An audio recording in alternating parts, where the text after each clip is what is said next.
Connecting.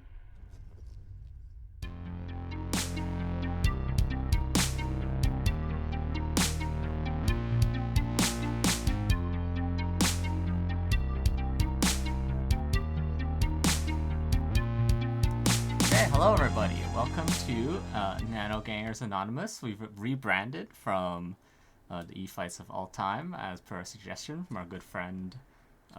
Actually, who suggested this? Was this I think it Natalie was or was Natalie. this? Yeah, unfortunately, Natalie can't make it today. He is fighting off a pretty nasty cough.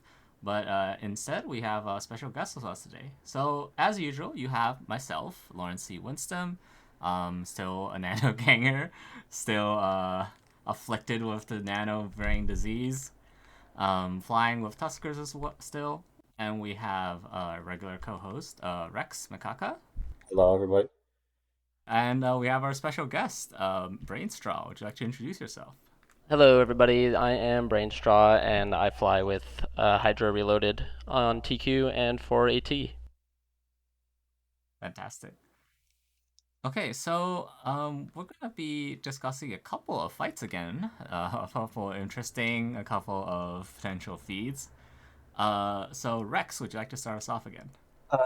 Yeah. I will start off with our non-feed BR. And this one, um, so backstory: me and Lawrence and a couple other people from our small gang group have been loving the new Navy battlecruisers, and we have been kind of warlording Lowsec, just you know, flying these Cyclone Fleet issues and Ferox Navy issues and all these new battle cruisers around, going to battlefields and stuff. And it's really fun, the types of fights that we get in Lowsec, because the battlefields and a lot of the plexes restrict um, to Navy ships and T1 ships.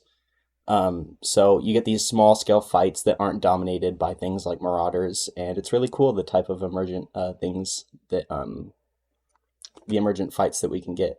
So this specific battle, we were staging Hades, and I believe it was you, Lawrence, that kind of saw a gang of, I believe, 4 Caracals and a Cerberus and a couple Ospreys, kind of departing from there. So we got 3 of these Navy battlecruisers, 2 Cyclone Fleet issues, and Lawrence was in a Ferox Navy issue.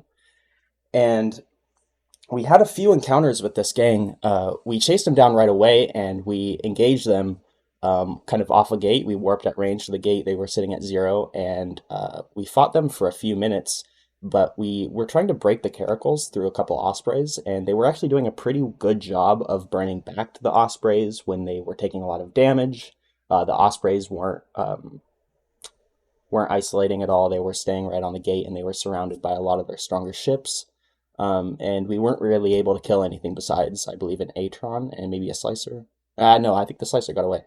Um, so we ended up having to warp off, and a lot of our ships were low on charges after that, or they had a lot of heat damage, so we went and repaired. And since we were figuring we were going to meet them on a gate again, we started tailing them and not engaging them until we all lost our suspect timers. So we would have gate guns on our side. So we follow them for um, quite a few jumps. I will have to look at the recording to see exactly how many we followed them for. But once our suspect timers were back up, we went back in, and instead of trying to kite them like we had been doing, we just rammed the Ospreys just under the guns of all their Caracals and their Cerberus and everything. And we were able to break one of their Ospreys, and then of course their cap chain, so the other one broke really easily, and we just kind of turned it into a brawl, and it was really fun. It's not one of those nullsec BRs that you would see with billions of ISK killed, but it was a real small gang versus another small gang, and those are my favorite type of fights. So. Lowsec is pretty fun for getting like random engagements. I don't know, when the faction warfare changes first came out, me and like Amelia and a few other people would just run around in Navy frigs and stuff, and like I don't know, the fights in Lowsec are weird because it seems like it's a lot more like quick skirmishes instead of like a longer extended fight.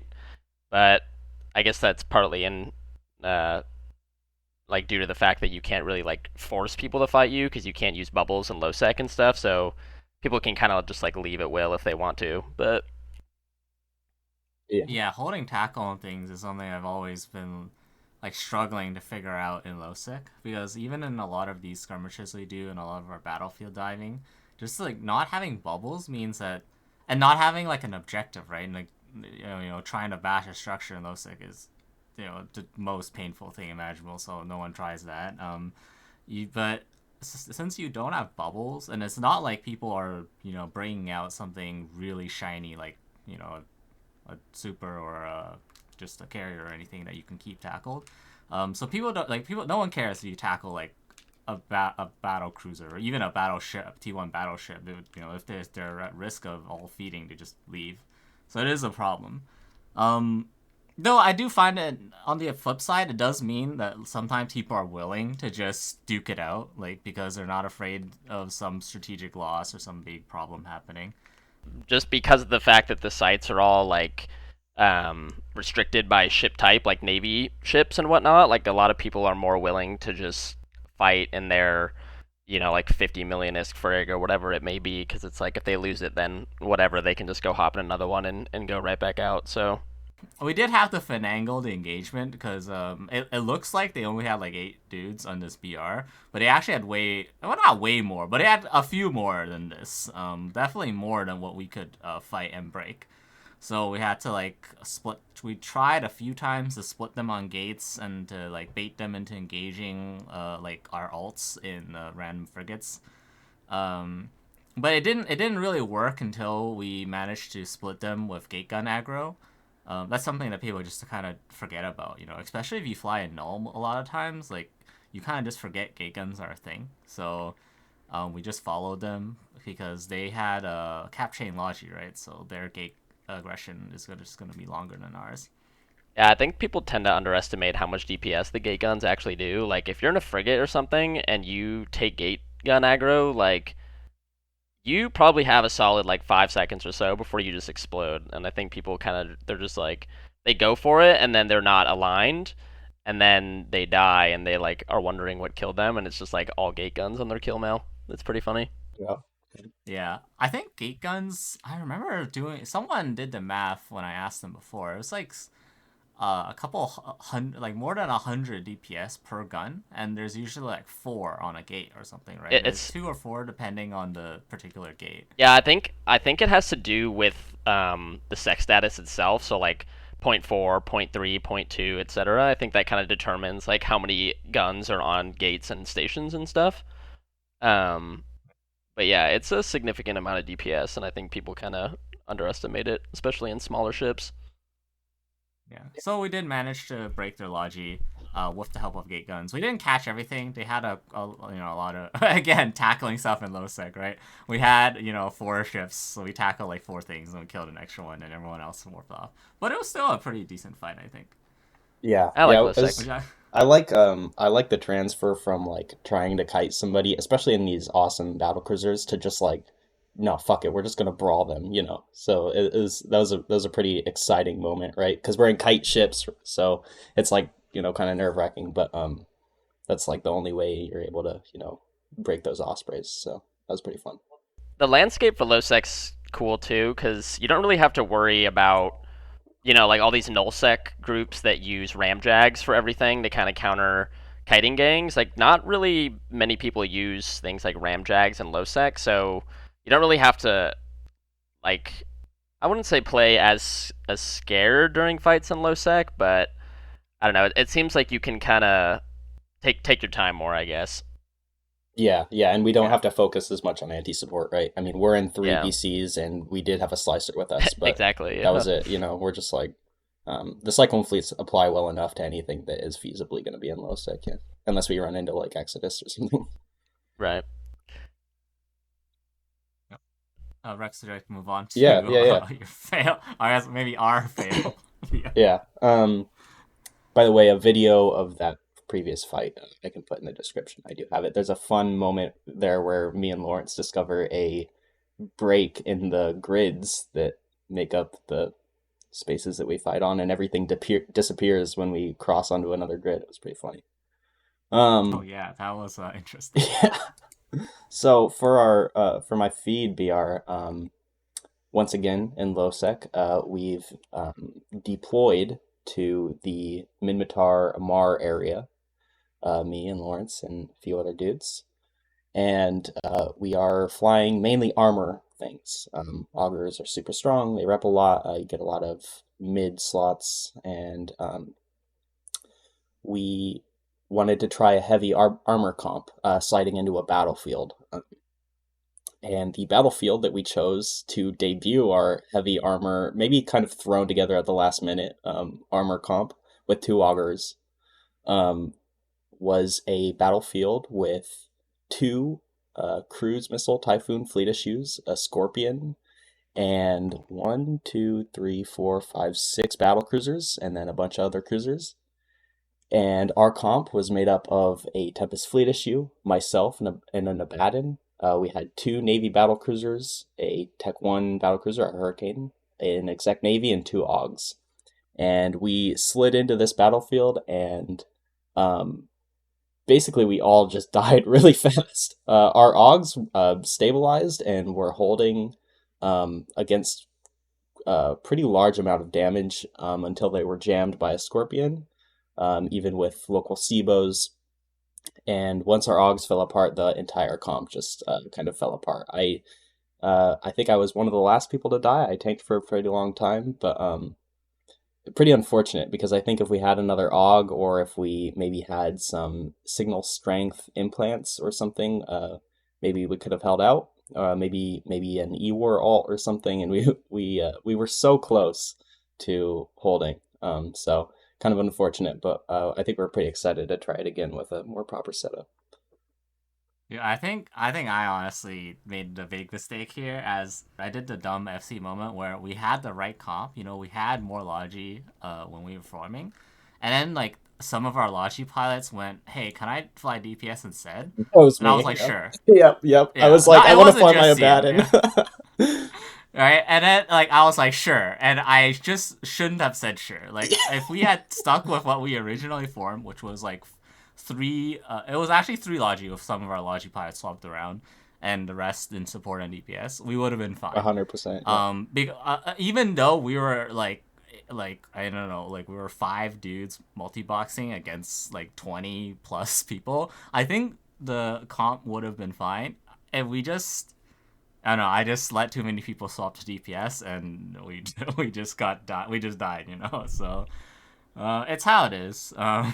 Yeah. You kind of, it's hard to say no sometimes. I don't know. Maybe I'm just a noob and I should be more heavy-handed, but it comes with practice. I think, yeah, I am excited to try it again. Yeah. It's sometimes you're on the side of the feed. I think that would help us improve a lot, to maybe be a little more heavy-handed with the comp. What people should be in, people should be flying. It was really fun though. It was probably one of my most fun feeds, because we did kill quite a few things, and a Lowsec brawl is just it's a good way to die, right? And looking at it here, it looks like the Scorpion literally was just like the whole reason it fucked up. Like that actually looks like it was going to be an insane farm. Yeah. The Typhoons didn't do that much damage, they're crews, so. Yeah, we had the right setup. We just needed redundancy in our Logi. Our auger, because most of our ships actually mitigated against large missile platforms really well. Our AUGs had dual prop and whatnot. We just needed another AUG or 2 as redundancy for when they get jammed, because eventually they will get jammed, right? Right. It will just happen over the time, because this is gonna be a really long fight. Yeah. But we just needed one AUG to be unjammed at all times. We just didn't have enough, so that's how it happened. Yeah, that's the one problem too with Lowsec, like especially like the Minmatar Amar Warzone area is like groups like Usha Khan and whatnot that are on this battle report. Like they're pretty notorious for just over escalating. If they like if a brawl like this breaks out, they tend to just keep blobbing you until you finally die, which is kind of a shame. But Yeah. Yeah.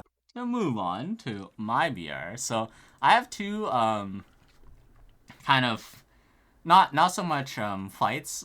I'm not It's not so much fights, but kind of idea or strategy that I'm going to discuss and use to fights as illustrations for it, which is the use of EC drones. Um, so I think most people know about them, but EC drones, EC 300, 600, 900 are drones which you can employ, and they have a chance to jam somebody for 5 seconds. So the first one, I'm actually not sure which order I should do them because you could argue whether or not both sides are wins. But I think the first strategy I'm going to illustrate are definitely wins is from the Proving Grounds that happened a little while ago. So for the people who are unaware, the Proving Grounds are kind of monthly slash bi-monthly, or not bi-monthly, but every 2 month events that CCP puts out where you can get a filament, a special filament, which sends you into an instance PvP match, essentially. So this particular Proving Grounds, and they each have their own set of rules and module restrictions. This one was T2, module restricted, and Navy battle cruisers. 1v1s, that is. Someone who had a lot of success was Hoodie Mafia, a player from Warlords, and he's part of like a kind of group that often does it, and we discuss Scarfits. He was running kind of just like a lot of people were running kite fits in this particular Proving Grounds because there was a bonus towards afterburner speed velocity bonus. But he was just kind of running like your standard like bulkhead fit max hull tank Brutix Navy, and one way he won a lot of fights, and I kind of found this out from Kadesh molding about it on Discord, was that he would one of the problems you had with these fits is that you would get kited out by people webbing you out, right? So what he would do is he would put EC 600s on you, which would prevent you from being able to counter web him, and then he would get web on you, and then you'd be screwed at that point. Which is something I understood you could do, but I didn't really think about it as like a strategy as a counter against stiff arming webs and other tackle mods like this before. Hoodie went on to go like 18-1 or something ridiculous with this, whereas everyone else in the entire meta was like kiting, either kiting or no prop like Feroxing, which is boring as fuck, but whatever. But most, pretty much everyone was either kiting or no propping, and he did really well with like kind of a traditional blaster brawling fit. And I think the EC drones were kind of instrumental to the success of the strategy. At least that's how I understood it from the way they were talking about it on Discord. Yeah, that is so interesting. I mean, you never know when your EC drones are going to hit, so I guess he was looking at his logs to see when damage stopped being applied to him or something, and then going in for web. Uh, no, I think well, I mean, I would have to ask him to be sure, but I'm pretty sure he just rammed them, put ECs, and like hope they worked. And Yeah. because it's not like his entire strategy is hard dependent on Yeah, it, right? yeah. If people were like, there are gonna be people who are slower or who like don't understand when to turn and like pilot as effectively as him. So I'm sure he's caught a lot of people just by like them not flying properly. Um, but it seemed at least when he caught Kadesh, it was critical that the ECs landed to prevent Kadesh from counterwebbing him back. Yeah. Wow, that's pretty big brain. ECM drones are OP. But Yeah, they are kind of nuts. the funny thing is just like EC 600s, like they pretty consistently jam like cruisers and battle cruisers and stuff. Like I've like even when we were doing when we had our team for the 6v6 tournament coming up, we had a practice session, and I actually think it was you guys, Rex. You guys put like EC 600s on Amelia when he was flying the auger, and literally they jammed him like 4 cycles in a row or something, and it like it allowed you guys to kill one of our ships, and I just remember he was like absolutely mauling from being jammed by just like one flight of drones. And the funny thing is that they're not even hard to kill. It's just like it's one of those things where you like no matter what the situation is, like you have to take time to stop shooting the other person and blow up their drones while they're just sitting there shooting you, and it's a pretty frustrating mechanic, especially in like a 1v1 setting like the proving grounds where you're in this like what is it, a 50-kilometer sphere or something. So it's not like you have anywhere to really maneuver and avoid your opponent. You're kind of just stuck sitting there while they're wailing into you, and you're either choosing to blow up their drones or you just can't play the game because they're jamming you over and over. Yeah, every single Oh one of yeah. my TQ fits that has 50 drone bandwidth has EC 600s in it now.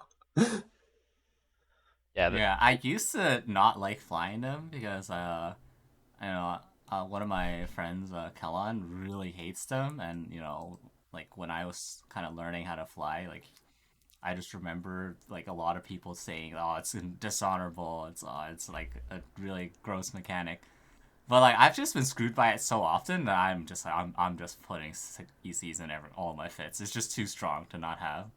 I mean, people like they used to be even worse, right? When they functioned like old Oh ECM, where they yeah. would actually jam you for 20 seconds.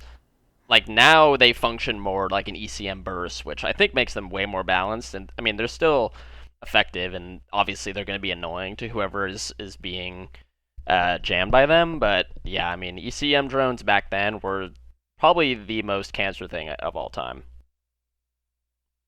Yeah. Well, we're gonna keep going with this because my second VR, and you could argue if this was a feed or a big win. Actually, this is from the Warlords of the Deep Esoteria deployment that kind of shortly just ended.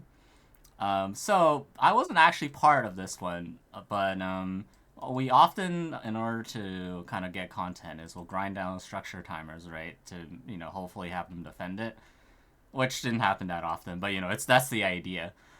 So in one of the EU time zone structure grinds, it's usually done with Leshaks because Leshak spool very effective for grinding down structures. You don't need to think about it too much. One of they decided to one day defend actually one of these structure bashes, which is really what we want to happen, but they fielded just a bunch of thoraxes, and uh, Atroth at a time decided, hey, we're gonna take this fight because these are pretty heavily tank remote replishaks, and they could tank like the thoraxes long enough on paper to wipe like a gang of just a bunch of thoraxes. But what they didn't account for was that every single thorax had a flight of ECs, which they threw onto the remote rebel shacks and basically kept them jammed the entire fight. I think they even had a Blackbird come in later too. So basically every Leshak was jammed. I think the entire fight, and they just got like these bill I think 1 to 2 bill each Leshaks just got demolished by a flight of like T2, T1 fit thoraxes.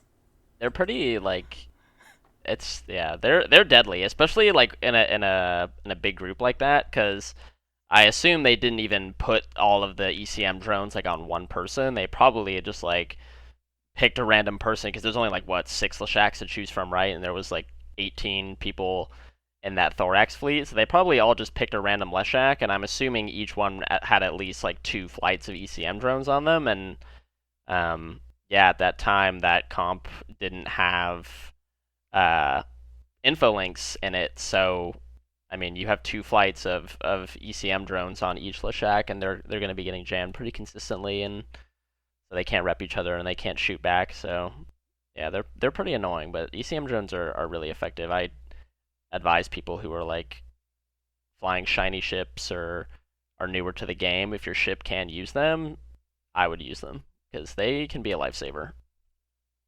So, yeah. Yeah, they also open up a lot of like kind of strategies you wouldn't expect, right? Like you'd be able to it kind of allows you to go into fights against Logi and break them with kind of a low number situation. I know like when I roam Lowsec with Rex and other people, I tell them to bring ECs because a lot of times, you know, our opponents will have Logi because they want to tank the rats for one thing, and having but no one ever like brings info links because it's generally not needed, right? Usually it's kind of a waste of a link. We need skirmish So and tank links usually.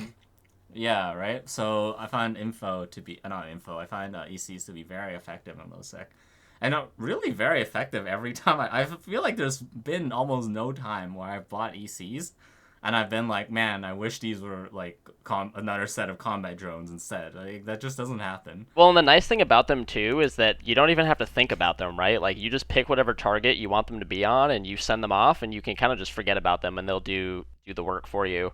I mean, they literally saved Michael Harari's Chromois Yeah. a couple of weeks ago from getting ganked by Von Hole. They like baited him out with that super tanked buzzard, and they did their typical uncloak the Loki and all that, and he literally, I mean, the Chromois gets what, 3 or 4 drones, so it wasn't even like a full flight, and yeah, literally he just like threw EC 300s on the Loki, and they got a lucky jam off, and he just warped his AT ship off. It's like they're so cheesy, but they're so good.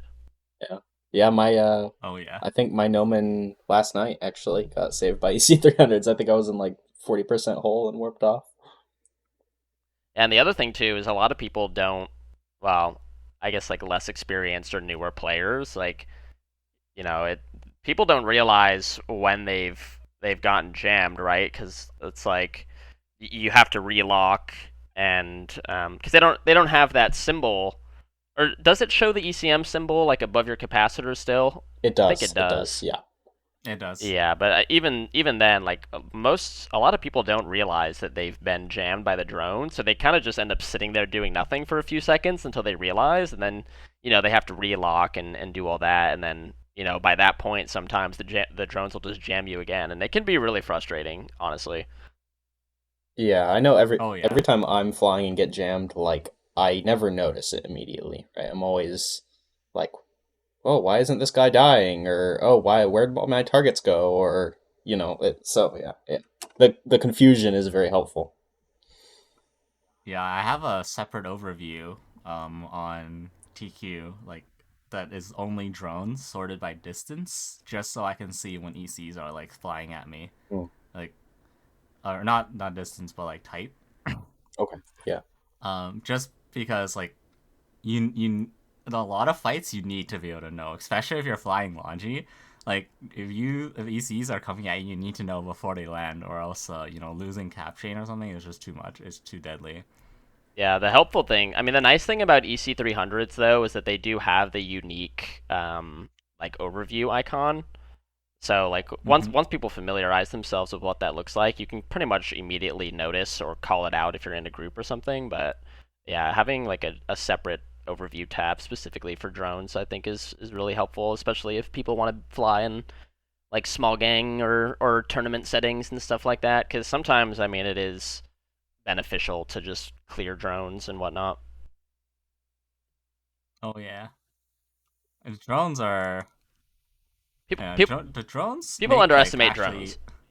Yeah. Oh yeah. Like, even like, I don't know. I've been kind of experimenting lately with like armor drones, like repair drones on TQ for gangs and stuff, and I don't know. They're interesting. Like out of all the E-War drones though, the EC ones are definitely the best. Oh yeah, by far.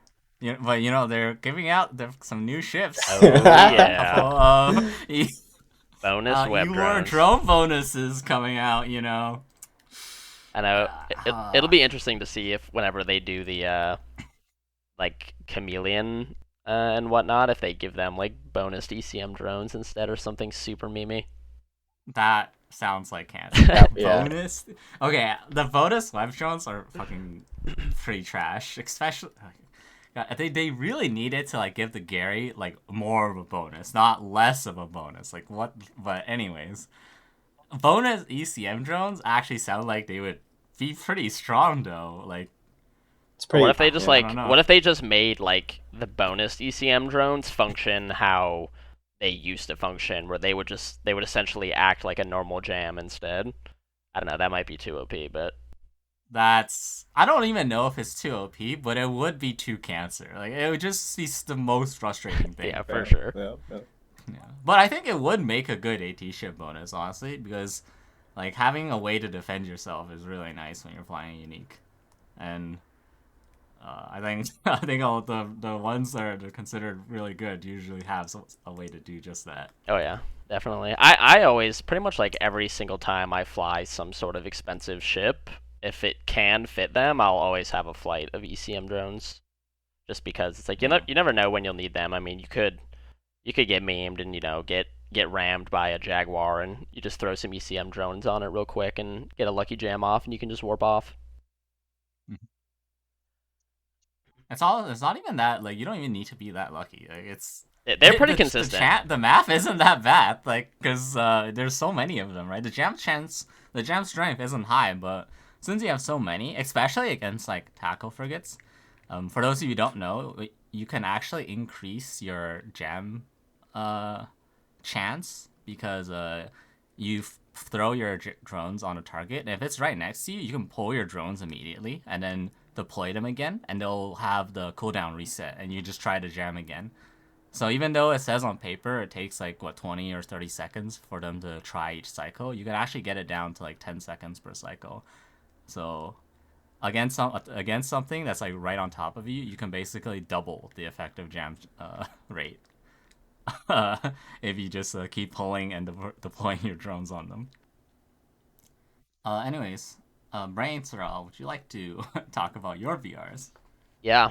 So I'll start with the feed one. Now this one isn't a feed on my end, and it is also from quite a few years ago, back in 2016. But it's still one of like the better fights that I remember. And this one is on YouTube, on Chessur's YouTube. It's like his Mercurial video. I don't remember exactly what it's called, but basically, him and I were roaming around. He was in a Mercurial, and I was in a dual prop, or not dual prop, a dual rep, like anti-tackle Legion, back when you could still make that work. And we were roaming around Providence. This was back when like Care Factor and CVA and all those alliances lived in Provi, and you could pretty much go there at any point in the day and almost guaranteed get a fight. And so we went there, and we were trying to get some footage. And this is during the era when Hicks were recently buffed. So for people who didn't play during that time, or they might not remember, CCP buffed heavy interdictors and their warp disruption field generator module. So if you had the focused warp scrambler script in, your scram range was essentially 40 kilometers, and it functioned like a warp scrambler. So it turned off MWDs on top of everything else that module does, tackling supers and whatnot. So it was during an era where you had to fly pretty carefully, and basically I think I initially tackled this Tempest on a gate, and we got the fight started on this gate, and all the people living in Provi, they just slowly started warping in like random battleships. You can see like the Dominix on there, the Hyperion, Rattlesnake, etc. And the problem was that once they warped the Hick in, they were using it to essentially frontline for all the other ships in their comp.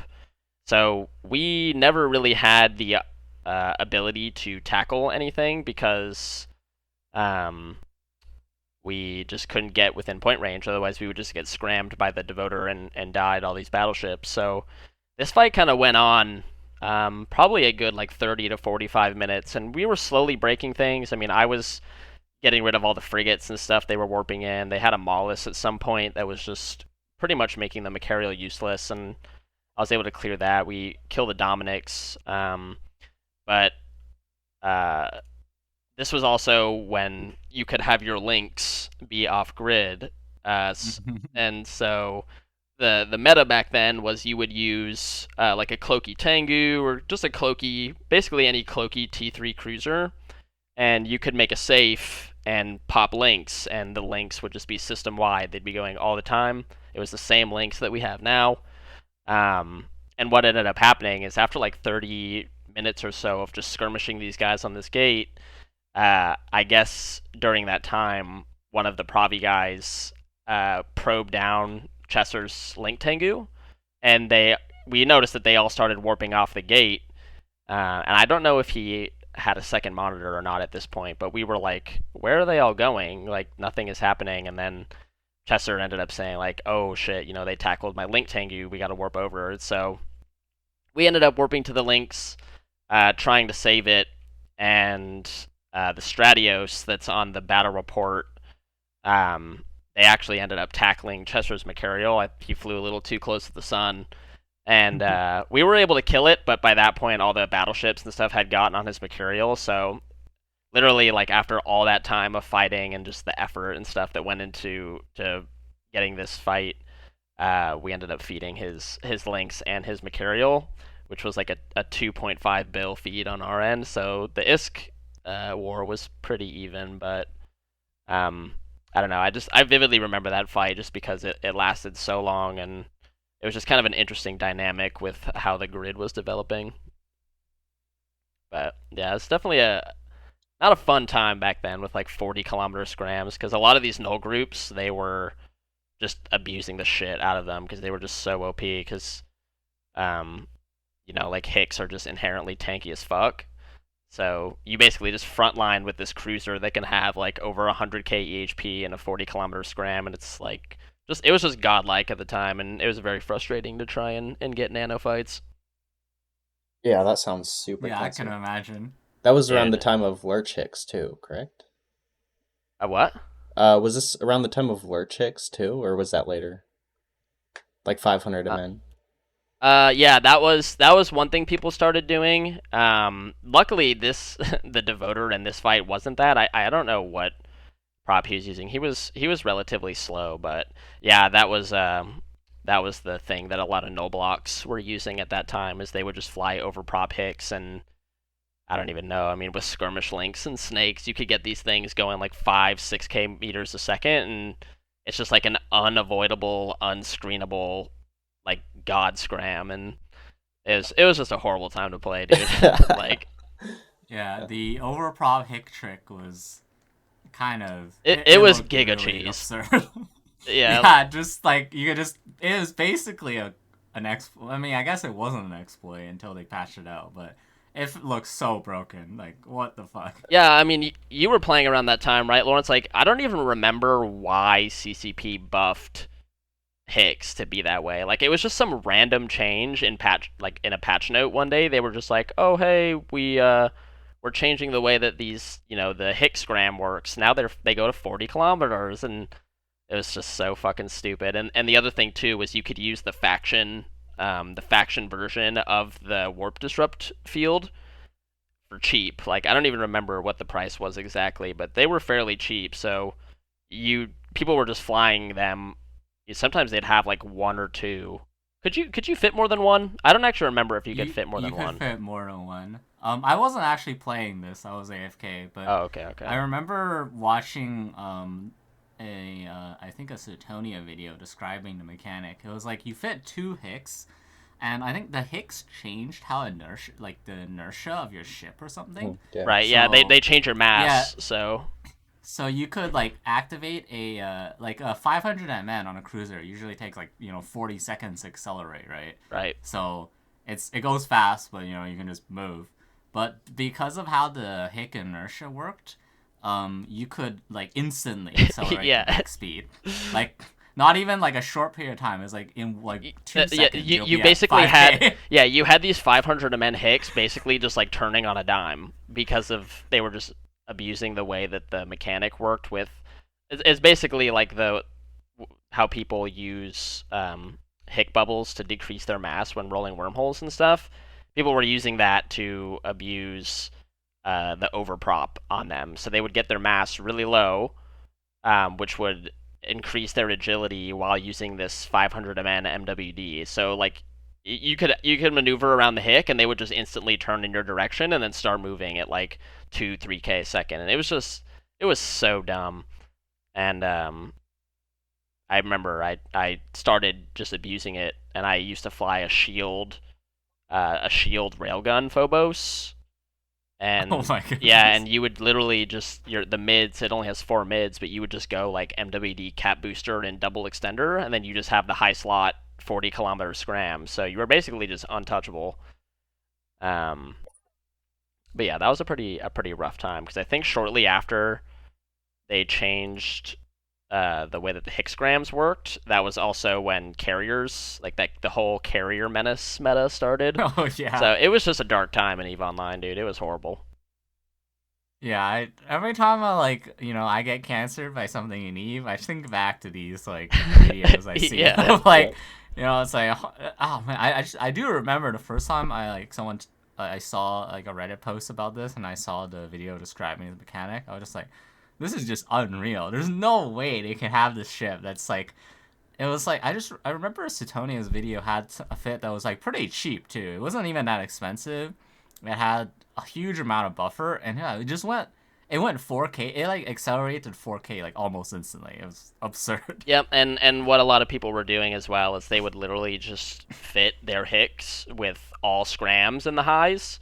So they literally just have you have this overprop hick that's tanky as fuck, just flying around and just like tackling your whole fleet from 40 kilometers. It was ridiculous. Now the hick wasn't what caused this feed. I mean, it was just us not paying attention to the links, and they just combat probed it. But yeah, that the reason that the fight was so long was just because they had the hick basically frontlining and pushing us off. So we could never really get into like good damage range of these battleships and other things.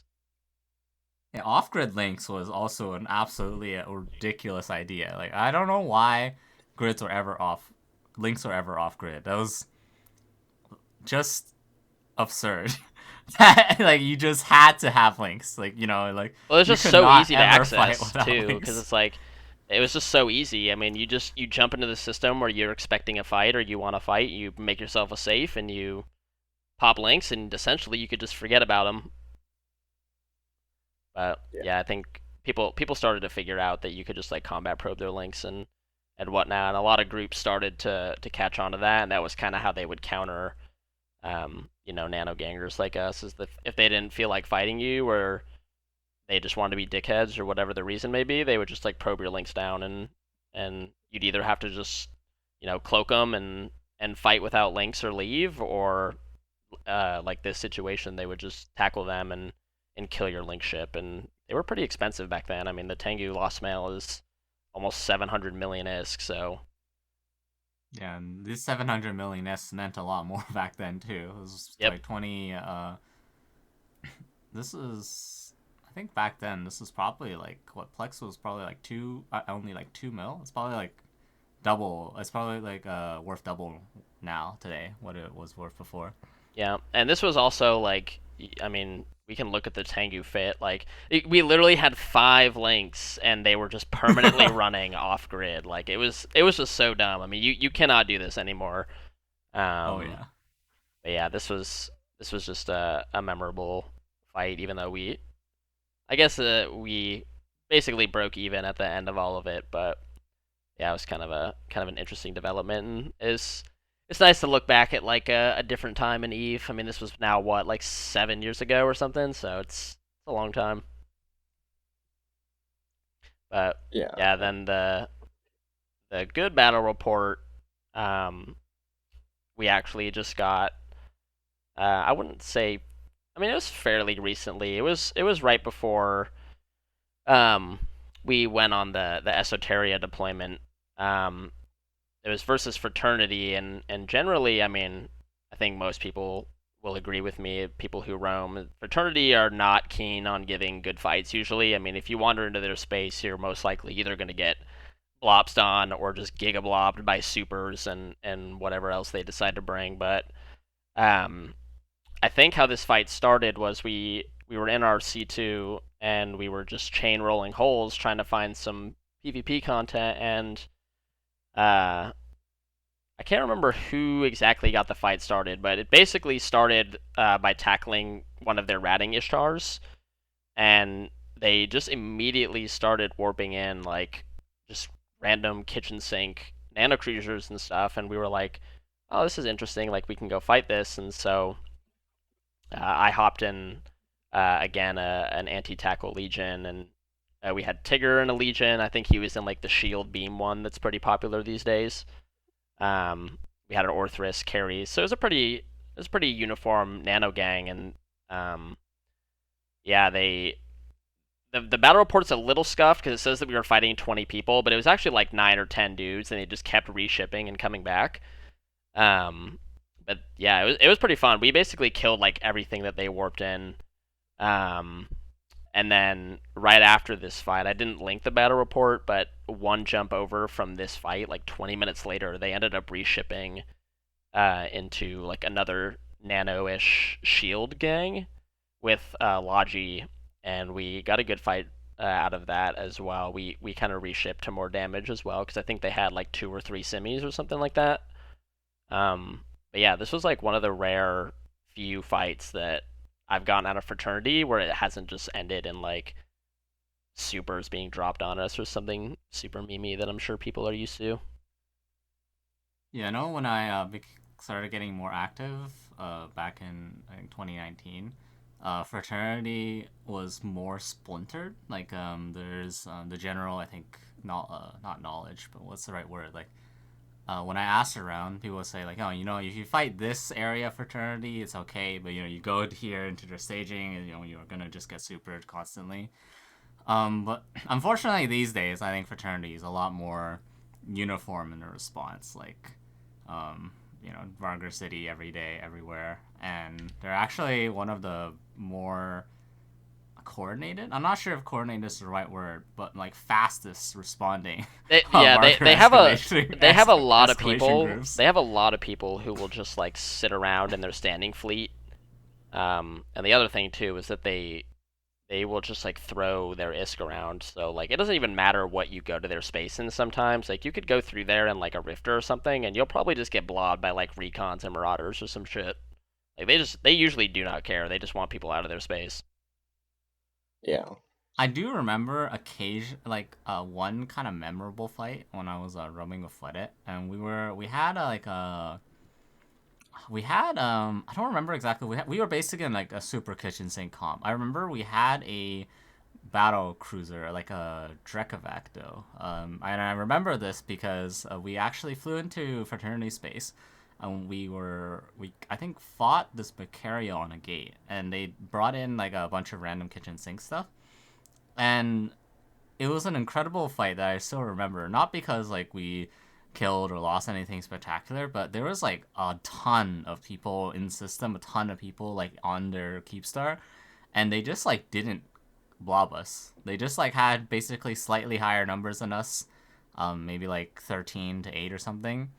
And they just let us fight.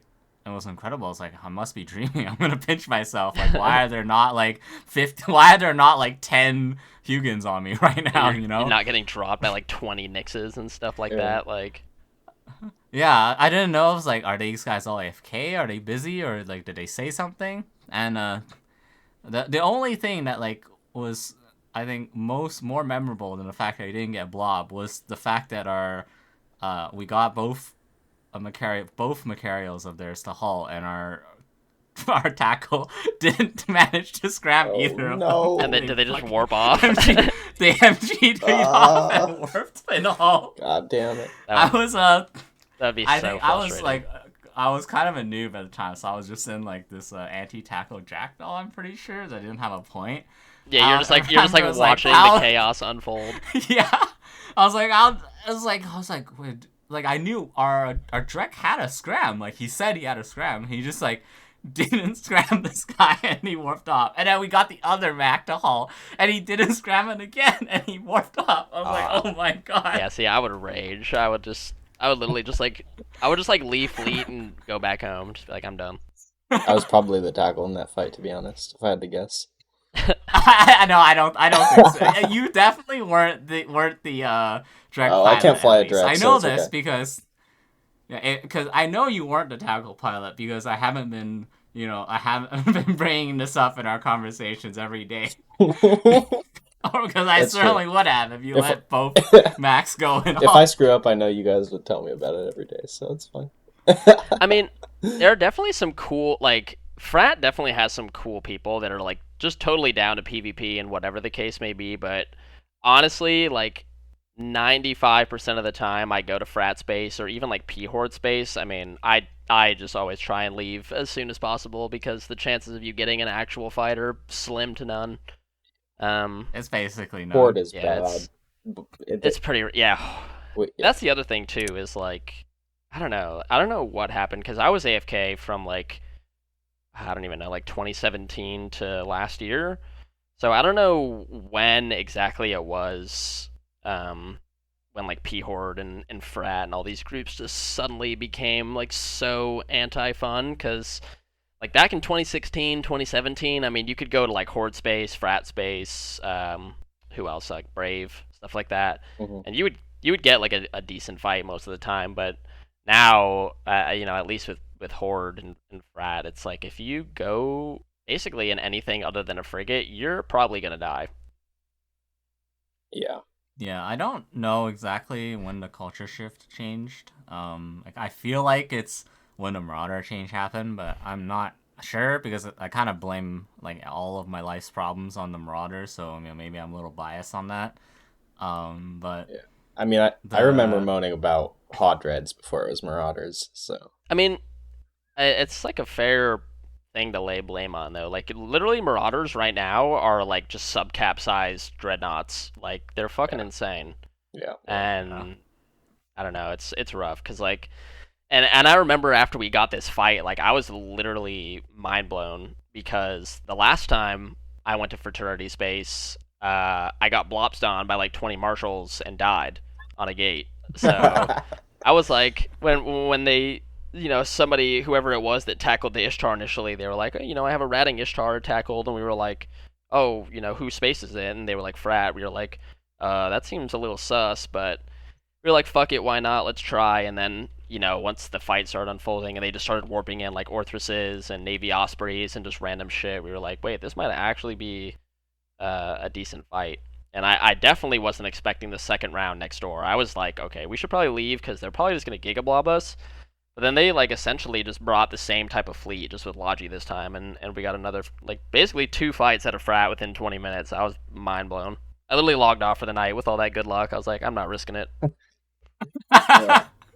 Yeah, I definitely be. I'm just like, hey, it's time to fucking Yeah, buy a lottery ticket. No way, two good fights in Frat in yeah. one night. I was like, I'll take the wins and log off for the evening. But yeah, I don't know. It's hard to get good nano content these days. It's pretty few and far between. Yeah, I haven't tried fighting. I've tried Horde, even though I don't think I should have, but I haven't tried Frat since this one conversation I know in the Tuskers Discord. There's actually a couple of people from Frat or formerly from Frat, and I remember somebody showing me a screenshot of some people like in Frat putting hyperspatials on their not hyper Oh, buying high grade ascendancies oh no. for their Oh Vargurs no. Yeah, because they could just if like you beat you to the didn't gate. have high grade ascendancies, you wouldn't get on the kill mills. Like, Oh because my they would god. end so fast. Yeah. And then so then in the same combo, someone posted a BR of like I don't remember which group it was. It wasn't us, but it was some null group, and there was like 37 or something Vargurs on the frat Oh That side. is my god. insane. And was it just for like some random roaming group or? It was not. It wasn't like one cruiser. It was like Yeah, yeah, yeah. a gang. But it was. But still, it was That's 30? like Oh my overkill. most. god. It was like the most ridiculous thing ever. I was like, holy fuck, what? Yeah, It's rough, yeah. What? I know when I was 30 Vargurs? yeah, everybody's fitting hyperspatials now. And when you guys were roaming to Horde also, there was hyperspatials on all kinds of stuff. Yeah, I don't like I don't know for sure, right? Like how many of them, like if it was like an actual like culture wide thing, or if it was this one guy that missed on a kill mail and like decided he's not gonna miss the next kill mail or whatever. But it just was like this like kind of like ridiculous moment, right? Or it's like this guy, there's actually someone who is buying, who's like so confident in his ship, right? That like in that the only thing that mattered, the only like stat, the stat that was being optimized was no longer damage or tank or whatever. It's getting like warping there to the kill faster.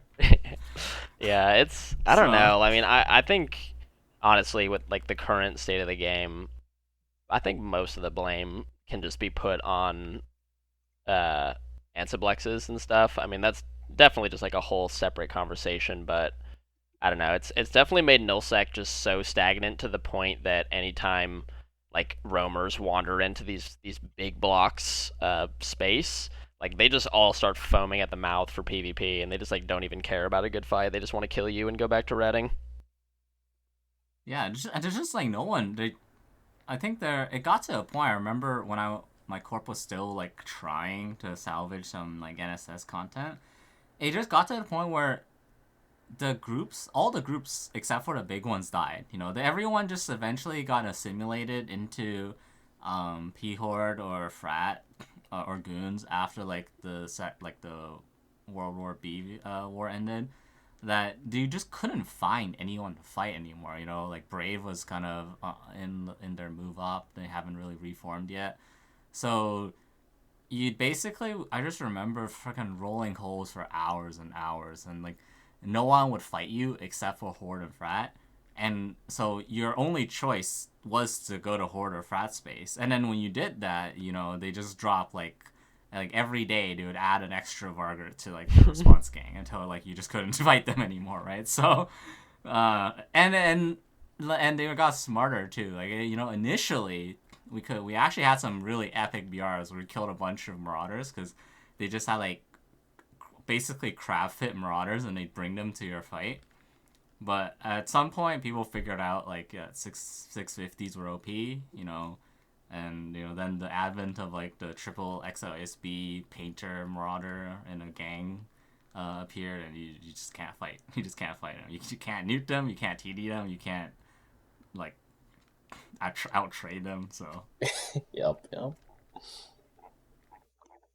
But, in any case, these were some... It is, you know, all that said is kind of to just highlight how rare of a unicorn fight this was against Frat. Yeah. And it is, you know, good to see that they still have people willing to take a fight like this.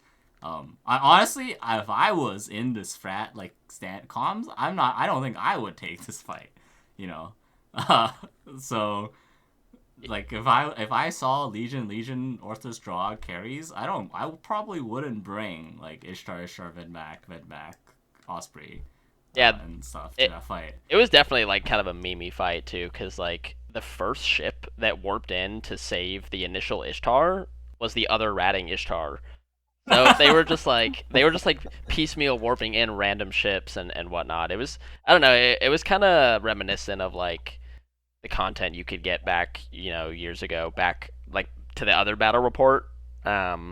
Where like most fights, like you could just grab your favorite nano ship and wander into a region, and they would just fight you with like kitchen sink cruisers and stuff. And I don't know, it was a pretty fun time. But I think that was probably the last time. That's probably the last what I would consider like quote unquote good nano fight, and that was what, like over 2 months ago at this point. So you gotta definitely take them when you can get them. Yeah. Oh yeah. Well, yeah. Maybe this is a sign that Frat is chilling out a little bit. Who knows? I've definitely had more nixes than I can count dropped on me by Frat. So, you know, I haven't been back to Frat space since this fight, so I don't know what they're up to these days. But yeah, after that, I was just like, all right, well, that was interesting. 97,000 damage in the Legion by BrainStraw. I was hard carrying that ship. Figure only with 12k? Like, what's going on here?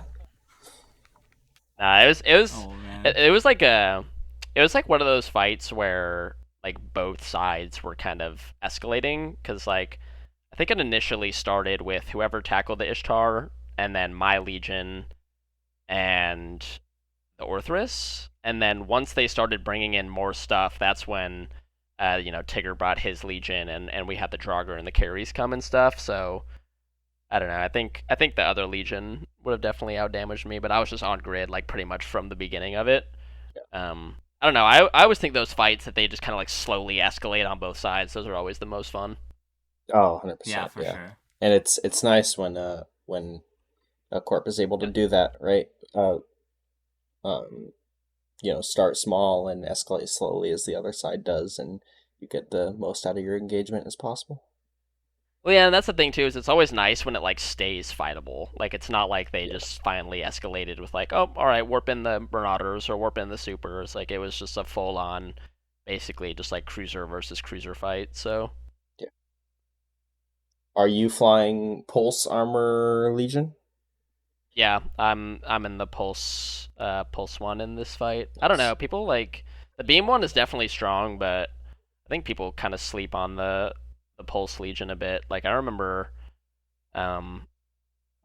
this was last year ish, probably a few months after I came back to the game from my hiatus. We went to Brave Space, and I was in the same Legion that I'm in for this fight, and like everybody, like Brent and Amelia, they're like, you're flying Pulse, and I was like, yeah, dude. And then I ended up like top damaging that fight as well. Like, I don't know. I mean, I guess just because like it's more like a projection meta, so people lean more towards beams and shit like that. But I mean, the Pulse Legion's pretty insane. You're doing like 500 DPS to 47k with Scorch with like basically perfect tracking on anything small. So it's just like a big Gnomon pretty much with a web. Yeah, basically. And the tank's insane, dude. The tank on it is actually nuts.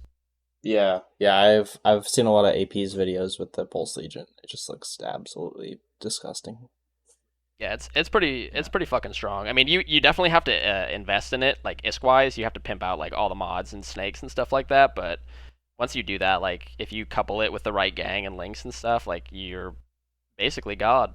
Yeah, that's the thing is I feel like when you're flying 100 of men, especially like a short, like medium to short range fit like that, you really have to rely on your gang to like keep, I guess the enemies at bay. If you get swarmed, you're not quite as fast as a 50 MN fit, so you just have to rely more on your friends to kind of apply their damage as best as possible. Yeah, it's a pretty self-sufficient ship because like even though I mean, it's definitely not slow by any means. Like with heat and stuff, like you can get it almost 4K a second, but you can kind of cover for yourself with your insane DPS. At range, like especially to frigates and stuff. So if you just start getting rammed by like a bunch of tackle frigs, I mean like Jaguars and stuff, you're obviously gonna struggle with. That goes for every ship, but like if they start ramming you with scepters or like slashers or whatever the case may be, I mean you're pretty much like 3-4 shotting everything. So I don't know, it's a pretty strong ship. It's self sufficient for sure. Man. Yeah, I think the Pulse Legion is really nice. I actually like it better than the Beam one, honestly, because I don't know. I've always felt Beam Legion like not that I've had it in my game too often, but it's kind of felt like a win warship a lot of times. It's like, it just does damage. It doesn't doesn't do anything other than damage. Yeah, I like to call it the like the dad ship because it literally it has. You literally your only job is to sit at range and do damage, and I call it the dad ship because Tigger, who just recently had a kid, the thing with that Beam Legion fit is that you can fit a cloak on it too. So it's like if you have like IRL aggro or some shit, you can literally just cloak up and warp off and just chill. So it's pretty easy. It's basically just like a smaller Oracle in a way. It has like 3 buttons or something. Yeah, that's pretty nice. Yeah. I mean, I've flown it before. It's pretty fun though, and it does insane damage. Like if you want a damage ship, it's a good thing to have. Like if you're trying to make the most out of a small gang and you're lacking DPS, I mean, you can sit at like 40, 50 kilometers with that thing and just shit out like 700 DPS. And it tracks pretty well too. So. And I might rearrange my skill queue now. Oh man, dude, Legion- Rex, you need to finish level 5s on stuff. Legion Gamer, dude. Any case, we've been kind of going on for a little while now, so I'm gonna slowly start wrapping it up. Thanks everyone for listening to us ramble on about internet, space, pixels, spaceships. We've been talking about these fights because we think they're interesting. But if you, the listeners, have any interesting fights you want to bring up, I always appreciate having an easier job. It takes a lot of effort for me to spend 30 minutes of my week looking through Z kill board and my memories. So if you have an interesting fight, a big feed or a big win, either side, hit us up on Discord, or you can send me an email, I guess.